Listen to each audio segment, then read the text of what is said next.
¿Qué debemos hacer cuando algo que estamos haciendo nos causa problemas?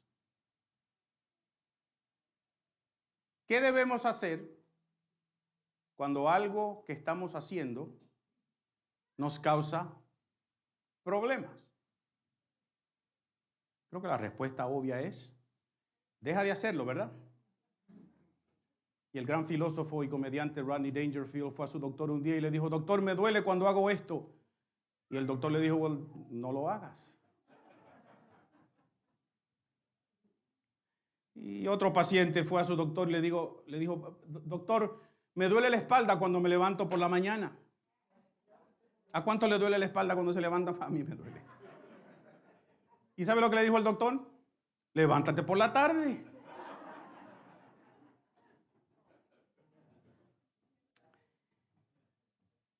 Pero miren, ¿qué si yo les digo a ustedes que la iglesia está llamada a continuar haciendo precisamente lo que más oposición y conflicto y dolor y problemas le ha causado en toda su historia?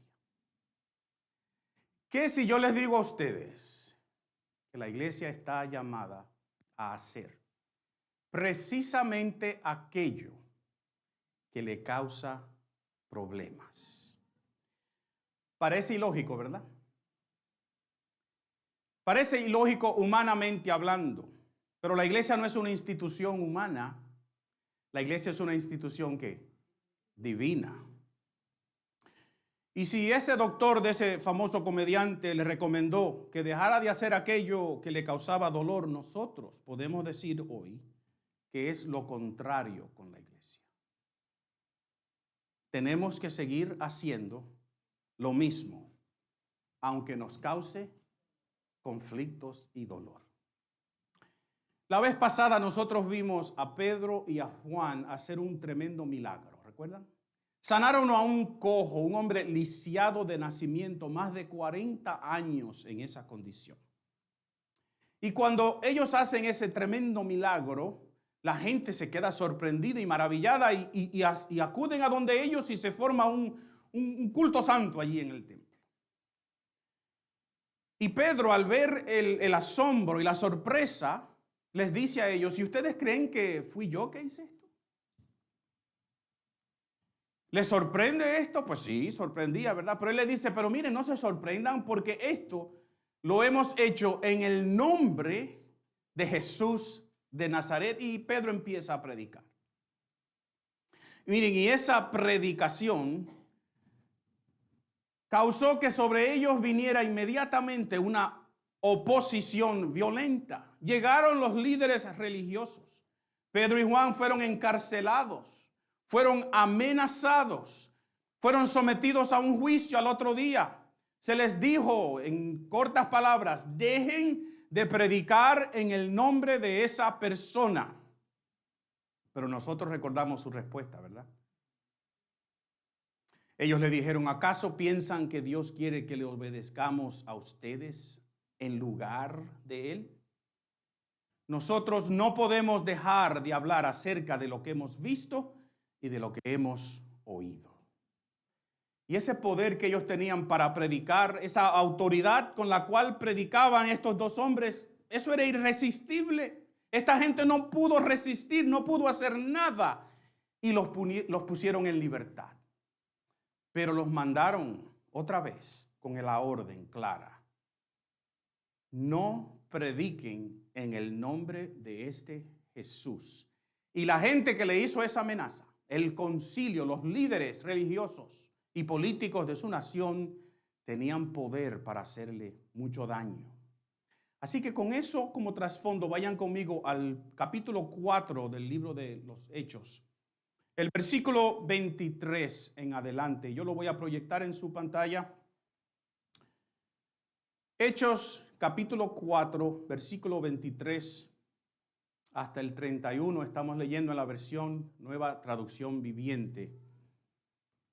Y la palabra del Señor dice así: tan pronto como quedaron libres, Pedro y Juan volvieron a donde estaban los demás creyentes Y les contaron los sacerdotes principales y los ancianos les habían dicho. Y cuando los creyentes oyeron las noticias, todos juntos alzaron sus voces en oración a Dios. Oh Señor soberano, creador del cielo y de la tierra, del mar y todo lo que hay en ellos, hace mucho tiempo tú hablaste por el Espíritu Santo mediante nuestro antepasado David, tu siervo, y tú dijiste, ¿por qué estaban tan enojadas las naciones? ¿Por qué perdieron el tiempo en planes inútiles? Los reyes de la tierra se prepararon para la batalla. Los gobernantes se reunieron en contra del Señor y en contra de su Mesías. De hecho, eso ha sucedido aquí, en esta misma ciudad. Pues Herodes Antipas, el gobernador Poncio Pilato, los gentiles y el pueblo de Israel estaban todos unidos en contra de Jesús, tu santo siervo, a quien tú ungiste.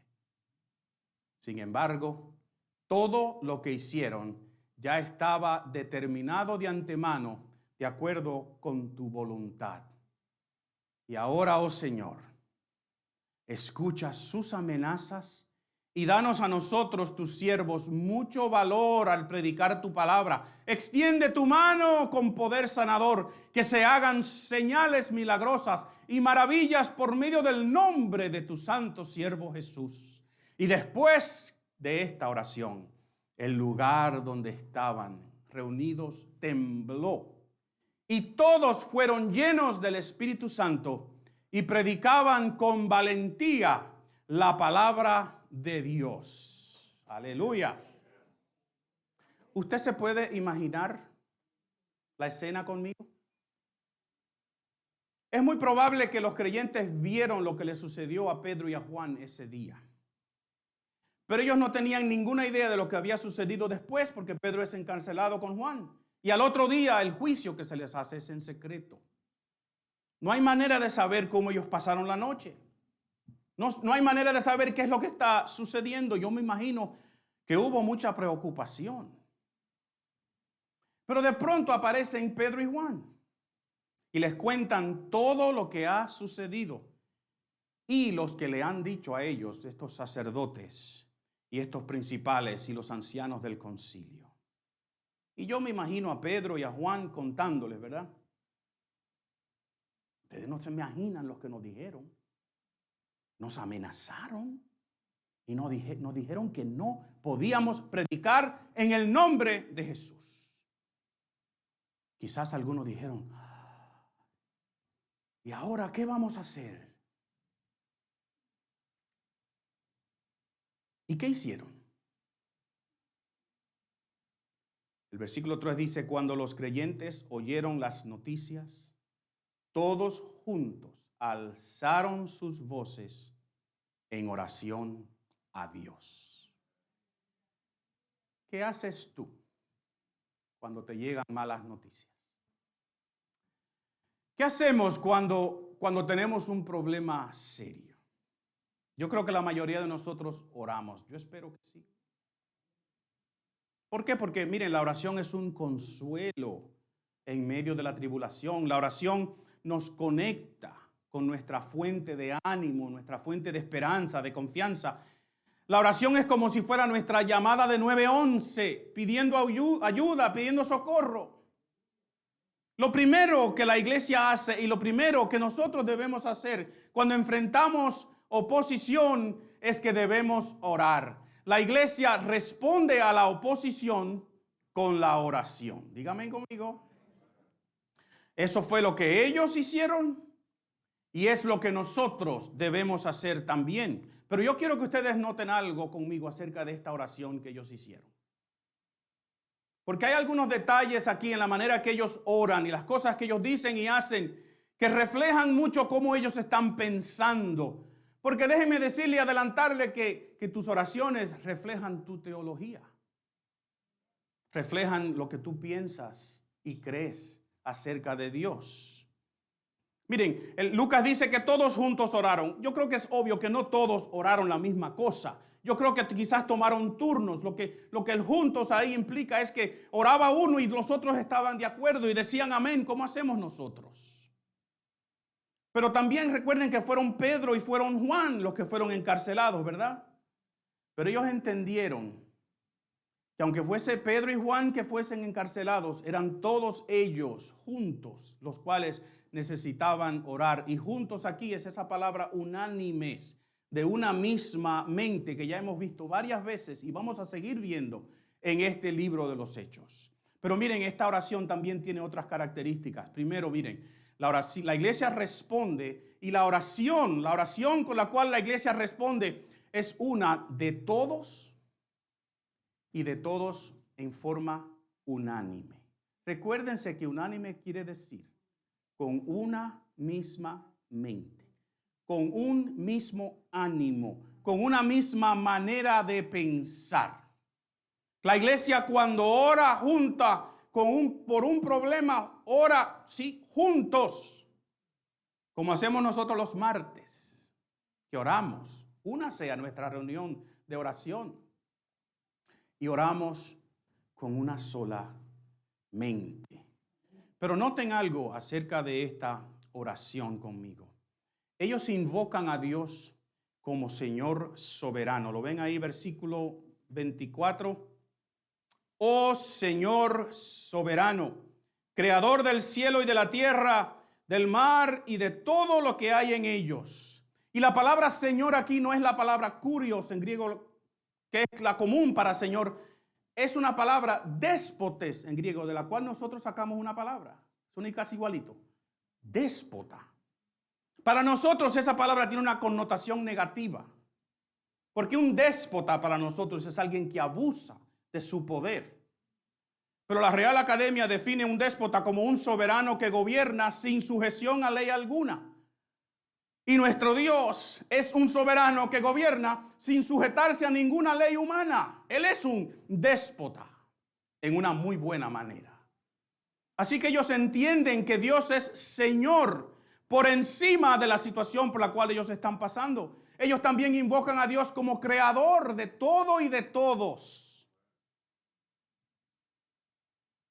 Dios es creador de aquel concilio que está amenazando a Pedro y a Juan, de aquel concilio que los puso en la cárcel. Dios es creador de esa gente también. En otras palabras, Dios está por encima de ellos.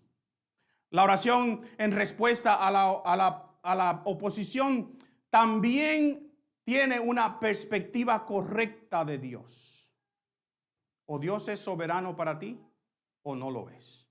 O Dios es creador para ti o no lo es. También la oración tiene este concepto. Miren, todo está en las manos de Dios. ¿Y cómo es que ellos oran eso? ¿Usted se fijó en la oración? Versículo 25 dice: hace mucho tiempo tú hablaste por el Espíritu Santo mediante nuestro antepasado David, tu siervo. Y ellos citan la palabra de Dios. Y citan el Salmo 2, que es un salmo que en su tiempo fue escrito referente a David, el rey, lo más probable, o a un rey. Pero que en la historia de la iglesia se ha tomado, y desde ese día en adelante se toma ese salmo, y Jesús lo usó. Se toma ese salmo como apuntando al ungido de cual se menciona aquí, que no es solamente el rey, sino el ungido, el Mesías. Y lo que ellos están diciendo es: desde antes tú, Señor, dijiste a través de tu siervo David que la gente se iba a rebelar en contra de tu siervo el Mesías. Tú lo dijiste ya. Eso está en la palabra de Dios ya. Ellos citan la palabra de Dios. Ellos declaran que los miembros de este concilio, ellos mencionan personas, ¿verdad? Ellos dicen en el versículo 27, Herodes Antipas, el gobernador Poncio Pilato, los gentiles y el pueblo de Israel. Esas 4 características están en el Salmo 2 también. Ellos están diciendo las naciones, los gobernantes y la gente de la nación, el pueblo de Israel está en contra del ungido.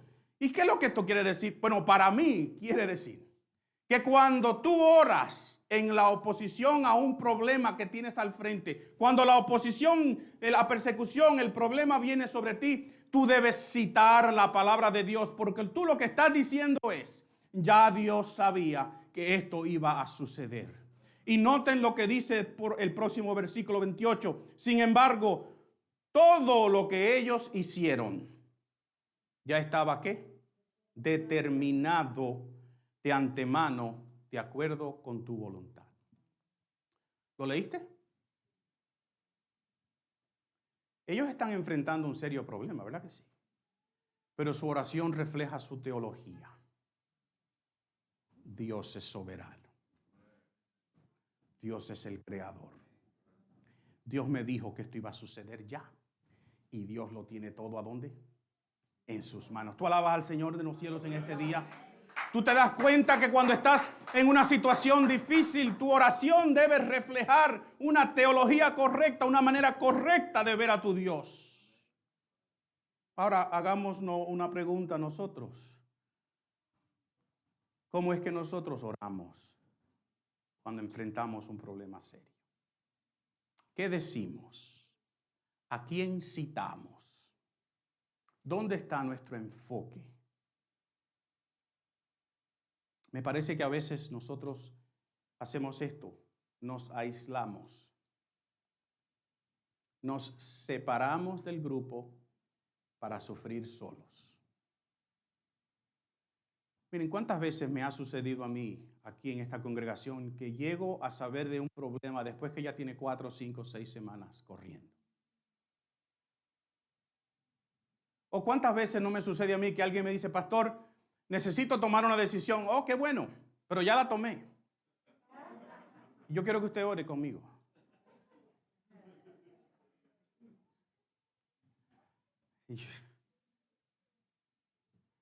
¿Para qué? Para que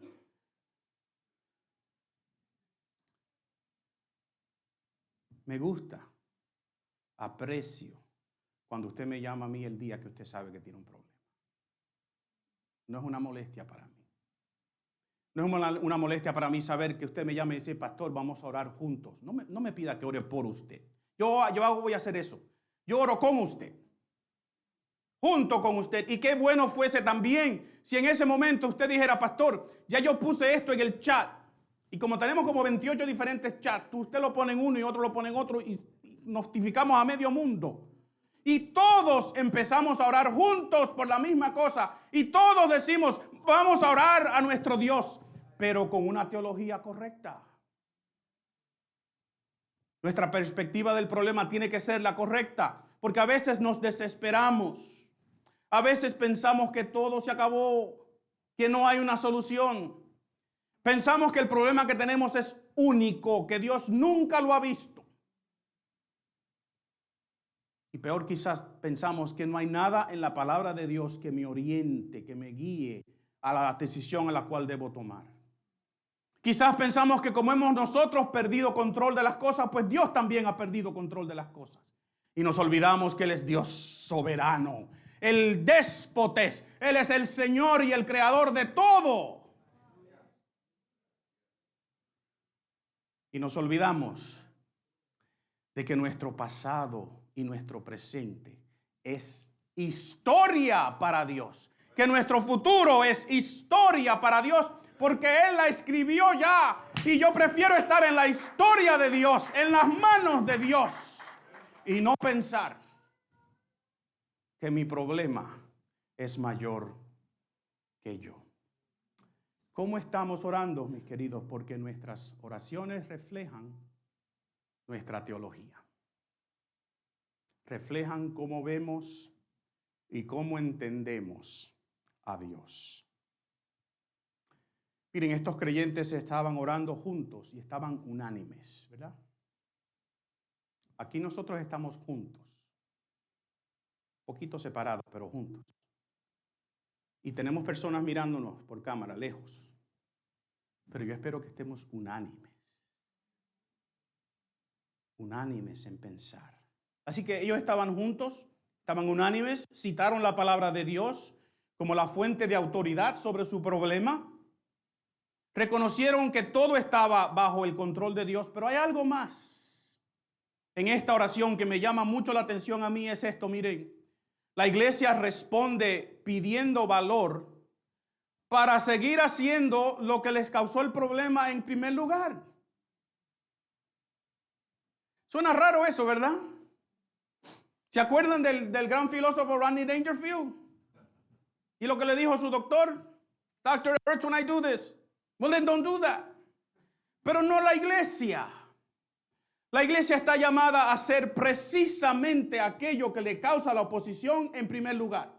Y aunque no suene lógico, tenemos que entender esto, porque la iglesia es una institución divina, no sujeta a cosas humanas ni a métodos y metodologías humanas. Ahora, si ellos hubiesen ido a un psicólogo o a una persona, a un consejero, quizás les hubiesen dado los siguientes consejos: cambia tu conducta.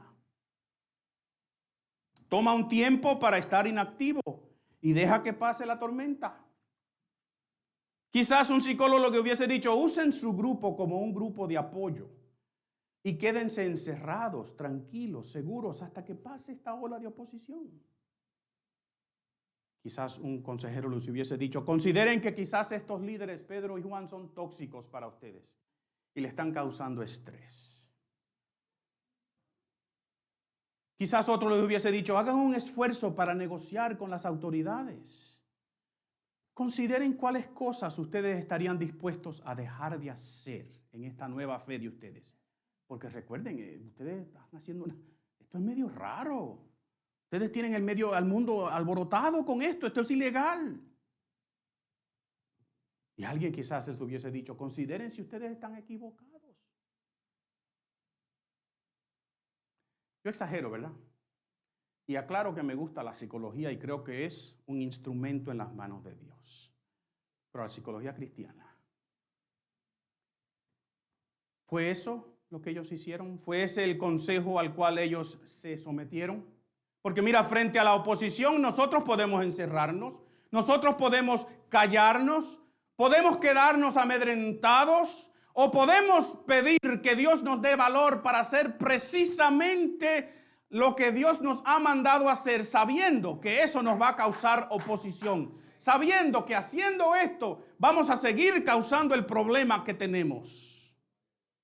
¿Qué dice el verso 29? Léanlo conmigo otra vez. Mira lo que dice: y ahora, oh Señor, escucha sus amenazas y danos a nosotros, tus siervos, mucho valor al predicar tu palabra. ¿Qué es lo que ellos piden? Valor para predicar la palabra.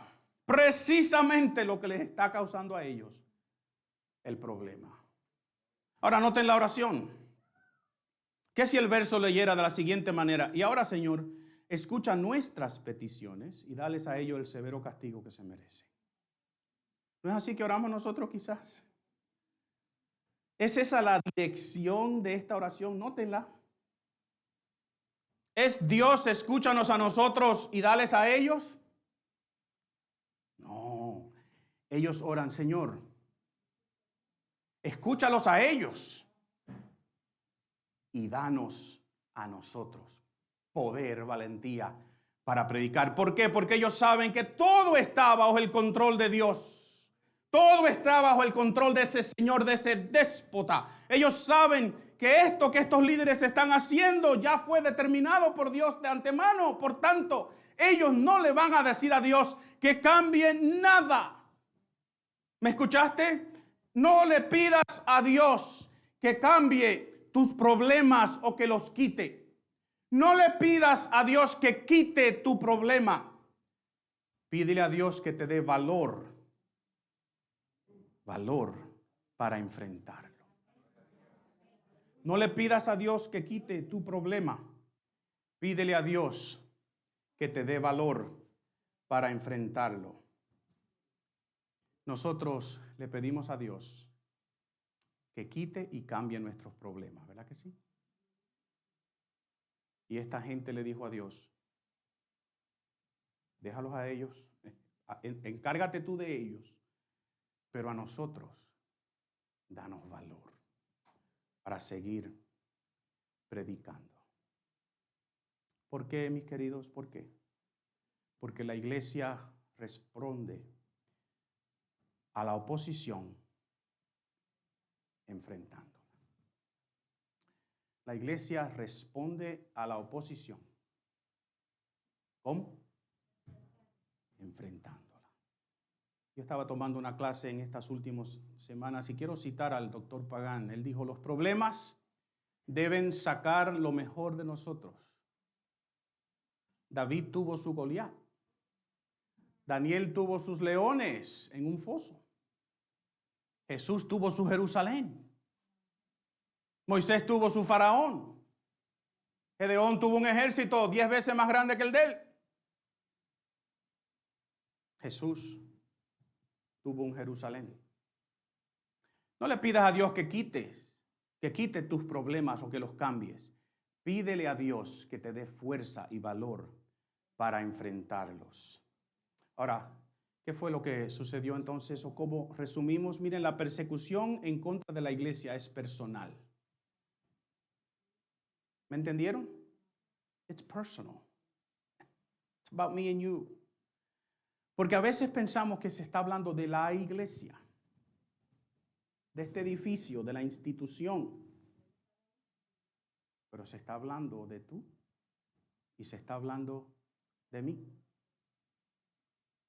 ¿Qué más? La persecución en contra de uno es persecución en contra de todos. Nadie se escapa. Si tu fe es pública como debe ser, la persecución es en contra de ti y en contra de mí. Nuestras oraciones reflejan nuestra teología. Nuestras oraciones reflejan lo que pensamos de Dios, cómo lo vemos. Y los problemas deben sacar lo mejor de nosotros. Miren, mis queridos, frente a una oposición que es inevitable, dijimos la semana pasada que cuando la iglesia cumple su misión, siempre enfrenta oposición. Aprendas eso. Y si la iglesia no siente oposición, si la iglesia está de lo más bien, está cómoda en su comunidad, en su sociedad y en su cultura, pues hay un serio problema, no con la cultura, con la iglesia. Porque nosotros tenemos un mensaje que choca. Que choca. Y recuerden que ese mensaje más que nada es ¿quién es el Señor? ¿Y quién es el Señor según este pasaje? ¿Quién es el déspotes según este pasaje? El ungido. Cristo Jesús es soberano sobre todas las cosas. Así que cuando vengan esos problemas que son inevitables, van a venir, vamos a pedirle al Señor que nos dé valor para seguir haciendo aquello que lo causó en primer lugar. Y recuerden que cuando hablamos de la iglesia, especialmente cuando hablamos de la iglesia con una I mayúscula, a veces pensamos que esto es lo que le sucedió a esta gente aquí en el libro de los Hechos, o que le sucede a la institución, y no nos damos cuenta que la iglesia somos tú y yo. La oposición es en contra de nosotros, porque la oposición en contra de un creyente en el mundo entero es oposición en contra de todos los creyentes en el mundo entero. Y los hermanos nuestros en Nigeria que han muerto por miles y miles en los últimos años por su fe en Jesucristo, esa persecución va a llegar aquí algún día, se los digo, apúntenlo en sus libritos. No porque lo digo yo, sino porque lo dijo Dios. Y la respuesta, tu respuesta, mi respuesta, tiene que ser la misma de esta iglesia en Jerusalén. 2000 años atrás. Es unirnos en oración, sintiendo lo mismo, de una sola manera de pensar y pidiéndole a Dios no que quite nuestros problemas, no que los cambie, sino que nos dé valor para enfrentarlos y para seguir predicando el glorioso mensaje de salvación que Él nos ha puesto en las manos. Tu Dios y mi Dios, nuestro Señor, es un déspota. Tiene poder total, tiene autoridad total. Él es el creador del cielo, de la tierra y de todo lo que está allí. Él tiene poder sobre las autoridades. Y Él nos ha dicho que vamos a tener oposición. Entonces, ¿cómo es que vamos a orar de ahora en adelante? Señor, quita mi problema. Yo creo que no. ¿Nos vamos a atrever a pedir, a seguir haciendo eso que nos causa el problema? ¿Predicar el evangelio? Yo quiero orar contigo para terminar. Pero no pidas que Dios quite tu problema. Pide que te dé valor para enfrentarlo. Vamos a orar. Señor, en el problema está la victoria. Si Daniel no hubiese tenido un foso lleno de leones, Darío no hubiese dicho lo que dijo, que todas las naciones tiemblen frente al Dios de Daniel, porque ese es el verdadero Dios.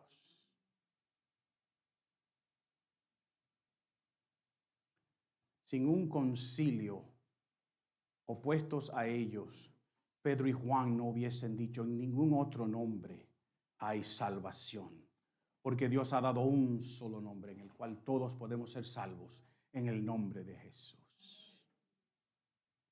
Y sin una cárcel, sin un problema, sin una persecución, esta iglesia no hubiese dicho, danos valor para seguir predicando. Ayúdanos, Señor, a entender que en el problema está la victoria. En enfrentar el problema como hizo esta iglesia está la victoria. Danos poder, danos valentía, danos fuerza de voluntad para enfrentar nuestros problemas. Oh Señor, tú que eres creador de todas las cosas. Y por eso es que cantamos, eterno Dios, hace unos momentos atrás, que tú nunca rechazas la oración. Que la oración es el alimento nuestro. Que nunca hemos visto a un hijo tuyo desamparado, sin respuesta. Quizás la respuesta no la que esperamos, pero tú siempre nos respondes. Y por tanto nosotros ahora, Señor, nos vamos a poner de pie. Y vamos a cantar esa canción otra vez. Y vamos a decirte, oh Dios, en medio de mi problema yo te voy a alabar. Yo voy a decir, tú eres creador, tú eres Señor, tú eres el que tienes todo en tus manos, tu pueblo te va a alabar hoy. Y cuando enfrentemos problemas esta semana, los vamos a enfrentar en oración con una teología muy correcta. Gracias, Señor. Gracias, Señor. Yo quiero que tú lo cantes conmigo.